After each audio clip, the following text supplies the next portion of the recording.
Welcome, Ray, and congratulations. Thank you, Nisa. Thanks for having me on.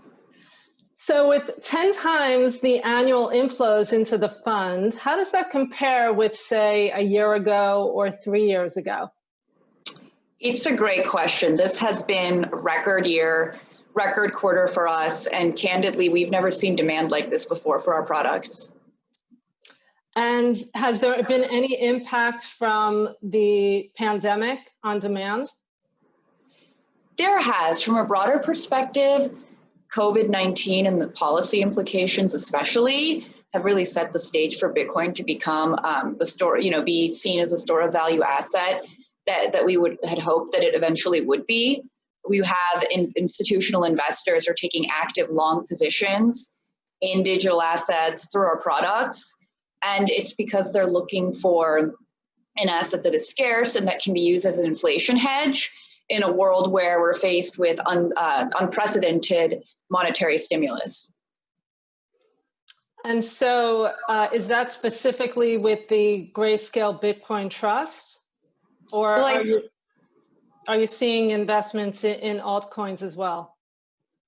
Well, I think to take a step back, we've raised in Q1, we raised over $500 million products across all of $500 million, across all our products. About 390 million of that was into our Bitcoin trust. We also saw about 110 million in the Ethereum product. And I think you'd be remiss to not look at the broader narrative there, which is that we continue to see diversification. Right now, about 38% of our investors are allocated to multiple Grayscale products. About a year ago, that number was a little under 30%.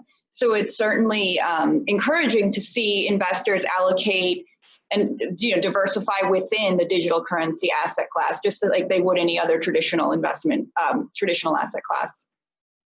Absolutely. In the early days, it was mostly people taking advantage of exposure in their 401k plans within pension allowances. Has that changed over the years, or is that still the primary reason investors are choosing to gain exposure this way? There's always been a lot of reasons that investors use our products.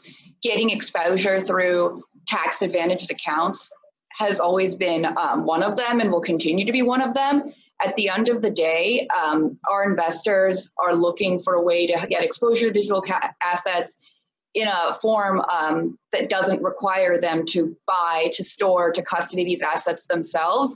And they're really not set up, digital assets are bare assets, they're not set up to fit within the operational and legal frameworks of most investors. And what kind of investors? Is it mostly retail or institutional?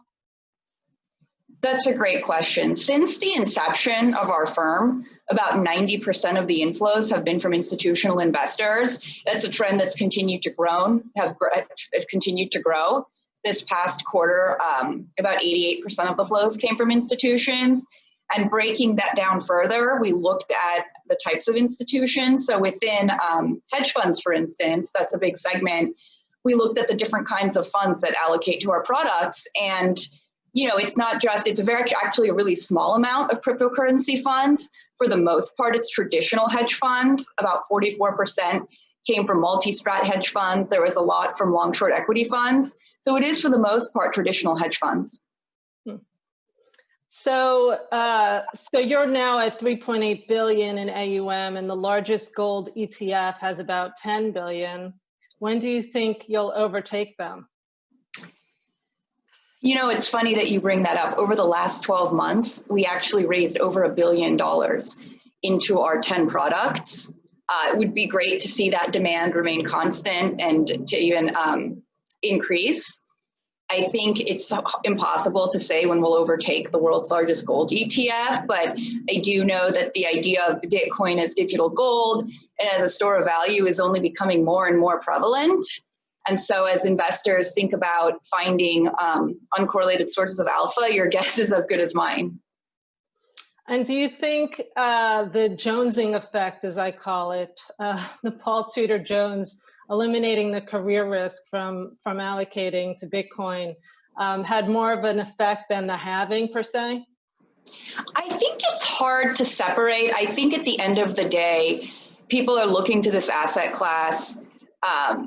They're curious, they want to learn more, and it certainly helps when we have tenured, seasoned investors speaking out and raising awareness around the asset class. So you recently published a study about the number of women interested in Bitcoin, up from 13% last year and growing, which is great. How do we keep it growing? I think the way we keep it growing is we continue to educate. We continue to try to get out there and raise awareness. Women have indicated they want more exposure to educational resources, and that's something certainly that we're trying to do at Grayscale, and we encourage the broader digital currency community to do that as well. And you also recently had a report about central bank digital currencies, drawing distinctions between them and Bitcoin. Any comments on that report? I think at the end of the day, what's happening in the backdrop is causing investors, also institutions like governments, to really think about digital currencies as a tool. And I think that's a really good thing because, again, it's another way that we're raising awareness and causing people to become more educated. Great. Well, thank you so much for joining us today. It's my pleasure. Thank you for having me on.